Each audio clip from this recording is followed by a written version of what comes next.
Okay, hello everyone. This is a first of what we hope will be a series of podcasts to help you with being an active workplace. And today we're joined by Khalil Rener from Workplace Movement. So we just thought it'd be a really good opportunity to have a chat about what's happening with Workplace Movement and what's happening with active workplaces in GN. So hello, Khalil. Hi. Hi. Over to you, really. So do you want to tell us a little bit more about what Workplace Movement is and how you got involved and what's your history in active workplaces? Yeah, absolutely.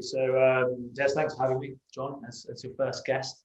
Workplace Movement. I'm in as the national manager for Workplace Movement, which is the project run by the Active Partnerships national team, which has now kind of been propagated out to local active partnerships. We're starting to run this, but to support workplaces to be more physically active and reduce their levels of sedentary behaviour, as well as improve their mental health overall.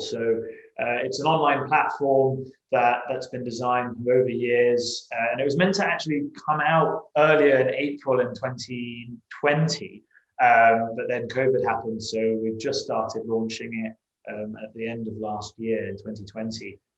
But the platform itself helps organizations to benchmark where they are as an organization around what they're already doing for their staff well-being and physical activity, and actually know what's happening, because not all organizations have that finger on the pulse. Kind of have an inkling, but don't know exactly where that is. And so that benchmarking tool then helps to create an automated report on different action plans that companies can do to make sustainable cultural changes, as well as put in action plans around initiatives to raise those levels of physical activity, as well as offering kind of a well-being survey for their staff to then really know, one, kind of at an organizational and strategic level, what's working, what isn't working, as well as then on a staff and individual level, because every organization is different. They'll have different processes in place, different sizes, different amounts of locations, and so that really helps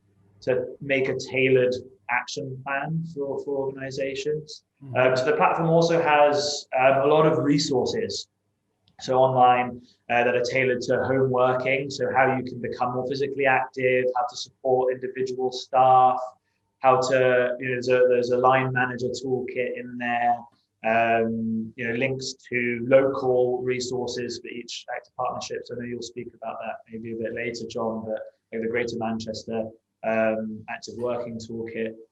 And lastly, there's training and a challenge tracker there too. So there's 3 workplace physical activity training sessions that are offered, which have been really interesting, because a lot of organizations are starting to sign up to those, around, 1, raising physical activity in the workplace, 2, how physical activity can be raised and support people's mental health. So around those things like stress, anxiety, which are so heightened at the moment given the situation, but just even in general, before COVID was a thing, that was still important. That I think it'll continue to be important. Lastly, it's champion training.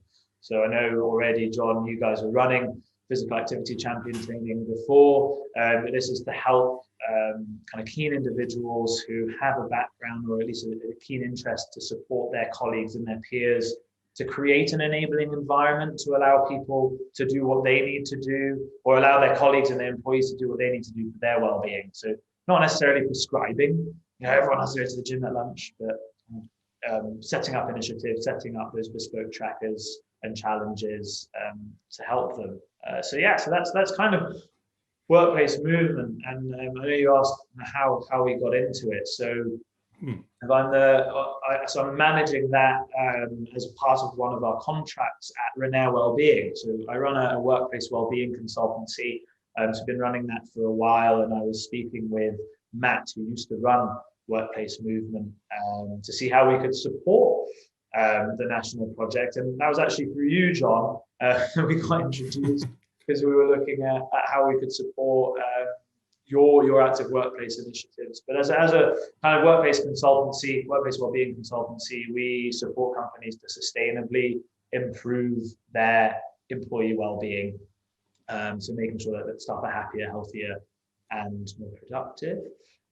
So we look at physical activity as one area, but we also take a holistic approach. So we look at mental health, sleep, and nutrition as part of that, as well as then looking at workplace cultures and management processes to make sure that there's that kind of whole system change as well as the individual change. And so we work with big corporates, and one well-being strategy that we're working on at the moment is with 50,000 staff across 103 countries, right the way through to working with small startups, charities, NGOs, schools. So we got brought in initially with Workplace Movement as their national training provider. So we still are for local active partnerships that sign up and offer Workplace Movement out. You will run that training, but if they're not running that, then we run it as a company. So that's kind of us, John. I know I've been talking for quite a bit. But, No, that's fantastic. It's just great to hear how much involvement you have in this world, and with that must come quite a lot of knowledge around what are the barriers and restrictions to active workplaces. One of the things that we found in the early days was that the understanding of what an active workplace looked like was very different to the kind of the image that we were kind of aiming for, where lots of companies were doing these big sporting charity events. I always talk about the three things in particular, which are muddy obstacle courses, seems to come up a lot, very long bike rides and sort of 10K runs, and all used as sort of team building and charity events, which is absolutely fine. But we just found that we weren't going to get the sort of the more inactive people active, or helping them to get onto that journey. I always consider myself as a closet inactive person, and I did one of those muddy obstacle courses, and it was not a great experience for me. I mean, I enjoyed it, but it took me a long time to do it, and I hurt for days afterwards. So when you've been working with all those businesses, what are you finding are the barriers to businesses incorporating activity into their working day? Yeah, it's a good question, and every company is different, right? So I think there are some common themes that are coming out, but it's worth noting that there's not one barrier. Working with even different corporates and different startups, if you compare those, they'll still work in very different ways based on what they've already been doing, what the culture's like, the type of work that they're doing, how COVID's impacted them. But from an organizational level, I think what's stopping them is one, just companies wondering whether they're allowed to kind of encourage this, and is it their place to do that? Are they supposed to? And then second, how do we do it? We're not personal trainers, so can we talk about that? Same thing around the mental health piece, right? We're not therapists, we're not qualified, so how on earth can we support or talk about mental health in the workplace when it's a little bit uncomfortable and maybe private? And I think that's starting to definitely change a lot.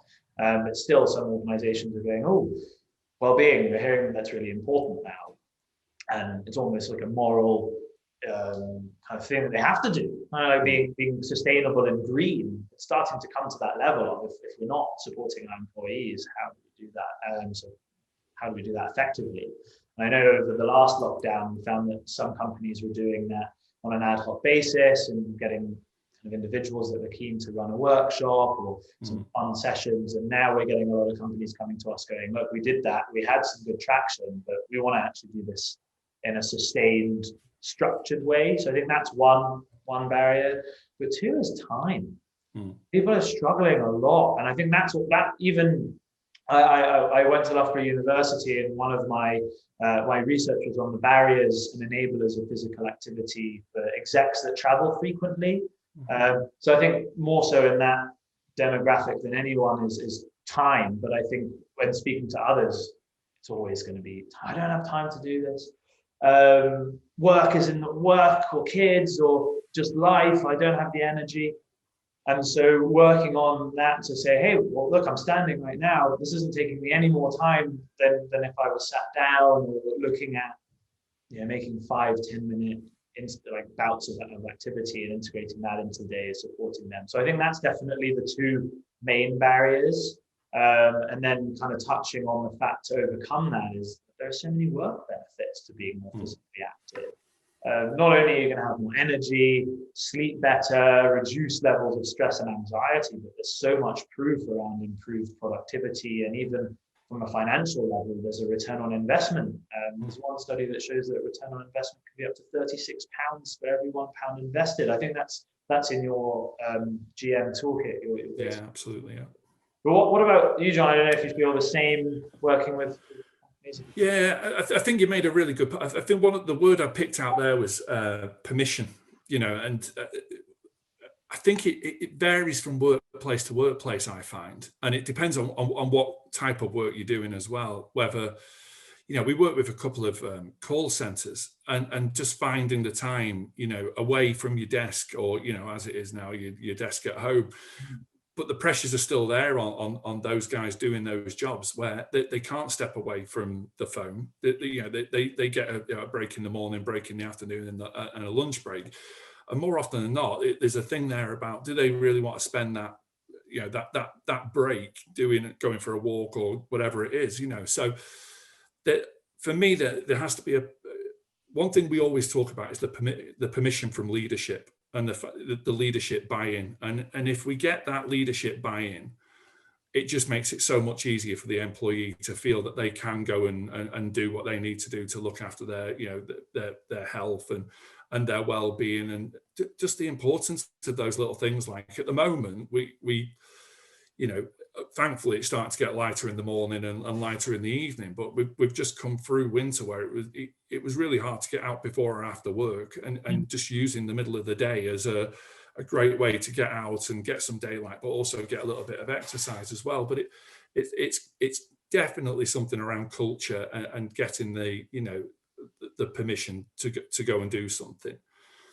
And then I think there's a perception as well around what activity is, and what counts as, I'm using a Greater Manchester campaign there, that counts, but what are the things we can do that count as being active? A lot of people, when they start thinking about that, start thinking about ultra activity and lycra and getting changed and all these they don't think about doing an exercise at your desk. Or one of the things we spoke about yesterday was, in the old days when you used to go to an office for meetings, how many times were you pointed to the lift before you were pointed to where the stairs were? And more often than not, that door to the stairs was right next door to the lift. And if you were on the meeting on the second or the third floor, most of us can make it up a couple of flights of stairs. If the meeting's on the 14th floor, it might be a little bit different. But there was just this thing going through people's head that if we're going to be active at work, does that mean we've got to do a box fit session or whatever it was? It's something, a really intense sort of boot camp, when in fact we're not really talking about that in active workplaces in Greater Manchester. We're talking about the simple things that we can do during the day, to keep ourselves.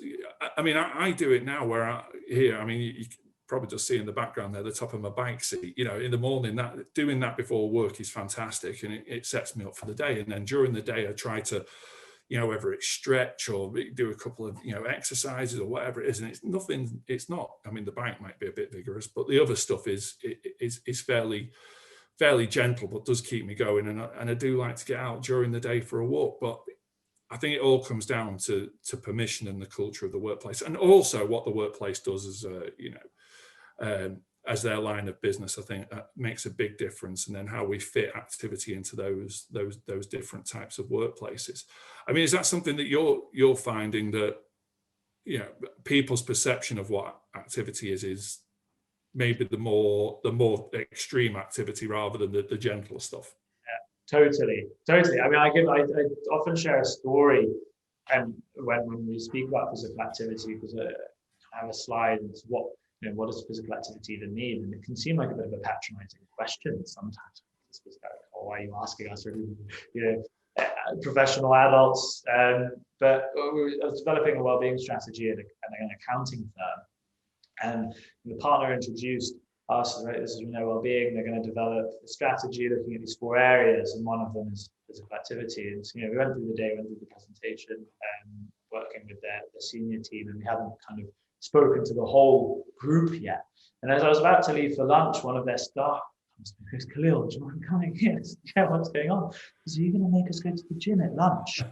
So why? Like, oh my gosh, it's going to have to be high intensity. But I think more and more now, especially because of the new physical activity guidelines, where the chief medical officer highlighted that some is good, but more is better. So even doing this 5-10 minute bouts, there's proof that there's physical health and mental health benefits. It's such a steep curve of impact. So from 0 to 150, it's extremely steep. So any extra that you're doing, you're getting more and more benefits. And so I think that's slowly starting to change. And I think, Joe Wicks and sort of beginner workouts and trying to encourage everybody to do that couch to 5K, even though that's still a little bit tempting if we're starting to look at going to 5K work. But definitely see that. And the approach that we take when working with people to try and change that is about making, well, one, realizing that, what does count. Does climbing up the stairs, or even a silly example like doing 5 star jumps whilst making tea.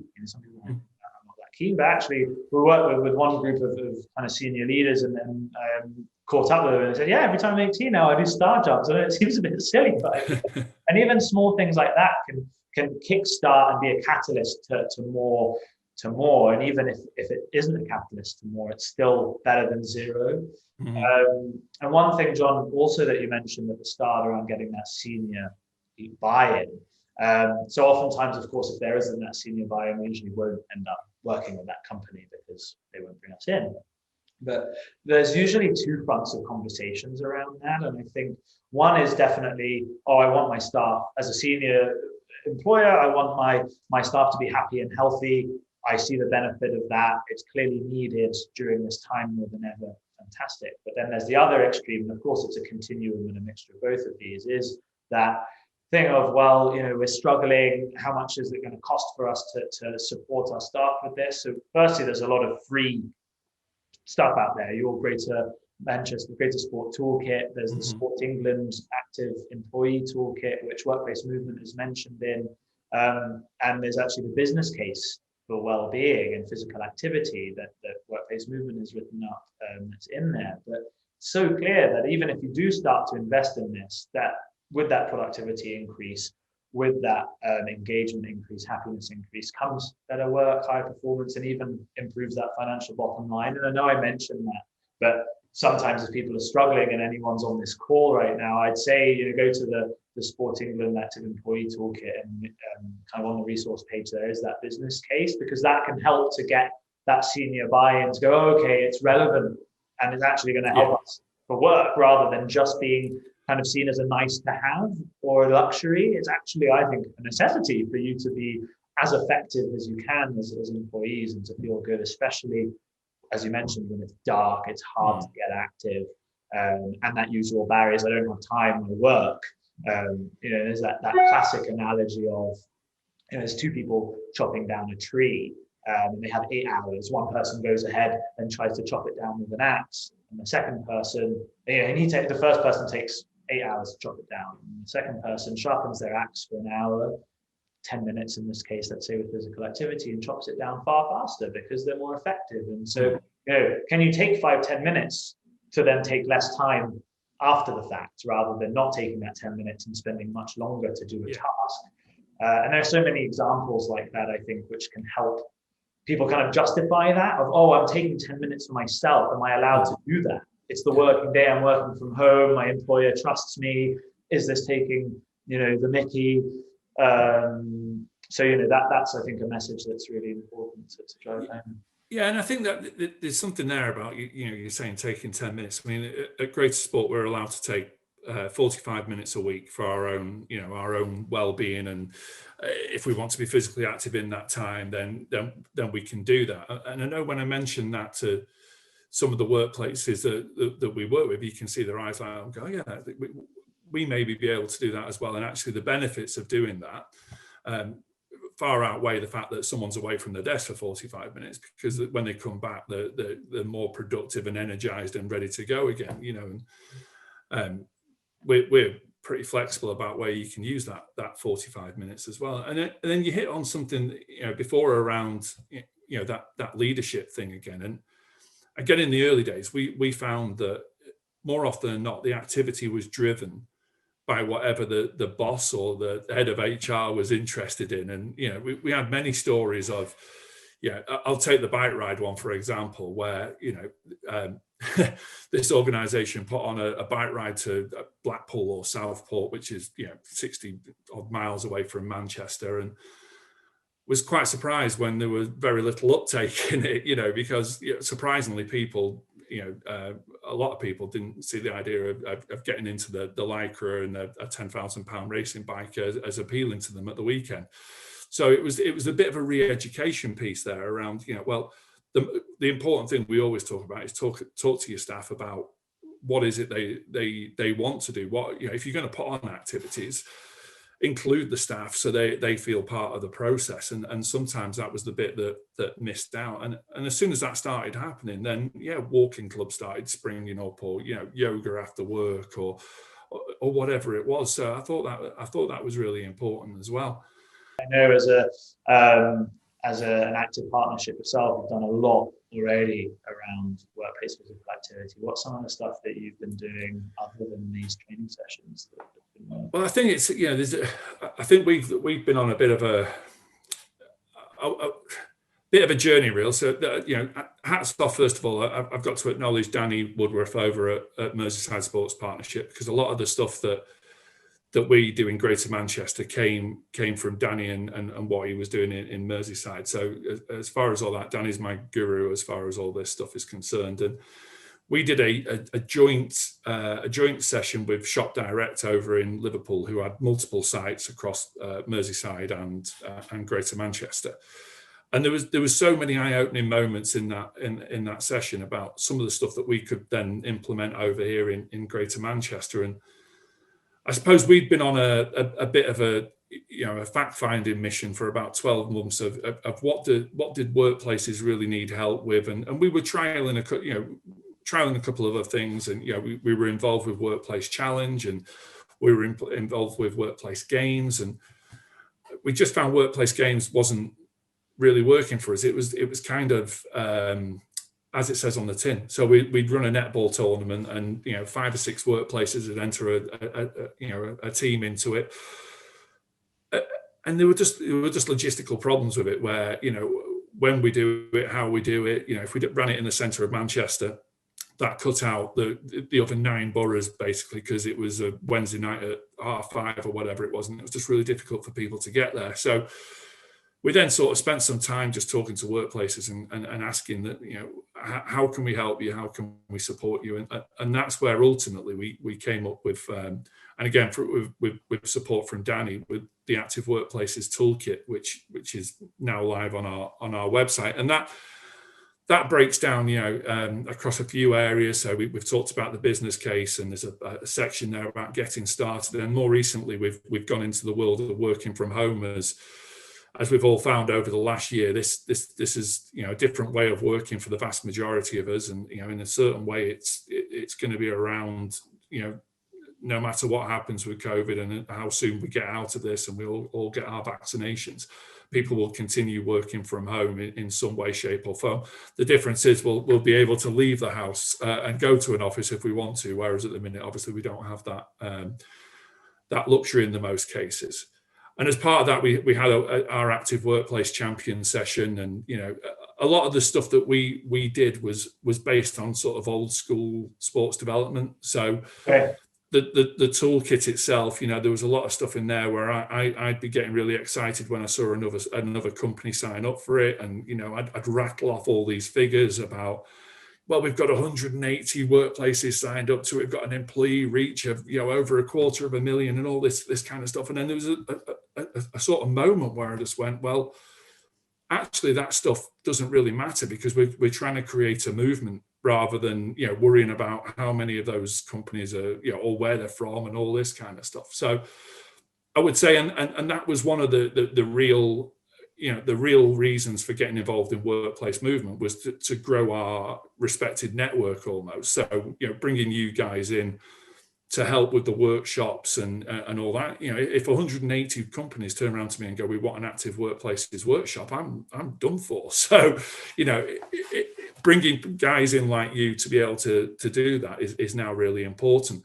And I suppose the big thing in Greater Manchester that's really helped us is having the good employment charter, which was, when Andy Burnham came in as the mayor of Greater Manchester, that was one of the things that he spoke about, really wanting good employment in the county. So as part of that, there's a health and wellbeing section of which we are part of, our toolkit's part of, and a company going through that accreditation process will go through that and be directed to us. So that's really great that it's getting the support from that level.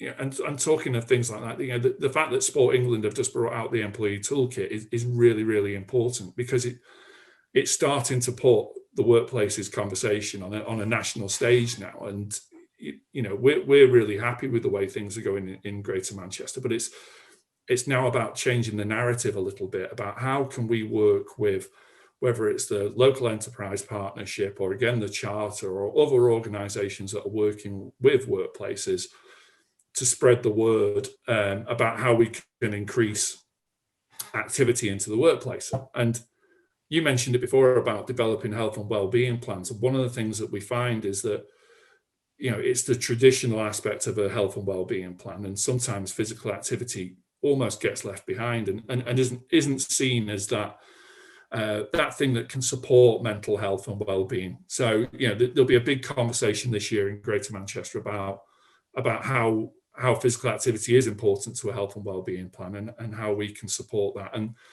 doing things like this today with you, and we've got a couple of other workshops lined up. And I suppose the other important thing to talk about is, when we started this, we used to get, the first question I always used to get asked was, well, what can we do for mental health? And we weren't the expert in mental health. And that's why, we brought in people that we could connect people into.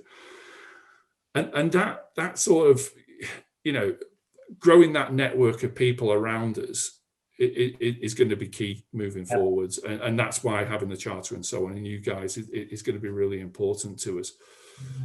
So it's going to be an interesting 12 months. We're in the process of putting together an events calendar as well, so there'll be things that people can get involved with, but really happy with how it's going in Greater Manchester at the moment. That's really cool, John. Like, really good story. I know we spoke a few years back, I guess. Yeah. I'm looking at supporting with that toolkit. We're in that, and it's so good to see how much interest there is. And really agree with, physical activity, super important, but it's one piece of the puzzle around well-being. Like, mental health comes into play, sleep, nutrition, they all impact each other very much. If we look at some of the slides for physical activity, it does impact your mental health. And a lot of people are looking at stress and anxiety right now. And, that's why we're happy to help around that holistic side as well as with physical activity. No, really, really good. I think it's super exciting the way that we're seeing the influx in demand, and not as a knee-jerk thing, as kind of, well-being, COVID, let's go, but genuinely getting people coming to us because they want to make that sustainable long-term change, and they see how it'll benefit them, rather than just going, let's finger in the air, what do we do? Let's get a well-being workshop in, and then we've ticked that box for the year. So watch this space. Yeah. No, great. That's really good. Thanks for coming on, Khalil. It's really interesting to hear what you're doing, and for people listening as well, we're hopefully going to be doing a series of workshops with Khalil over the next 12 months. So keep your eyes peeled on we've got the Active Workplaces newsletter and the toolkit and the GreaterSport website. So keep your eyes peeled on there. And hopefully we'll all be meeting in a virtual, and at some point, hopefully a physical room sometime soon. So again, Khalil, thank you very much. And that's it for today. Great. Thanks for having me, John. Cheers.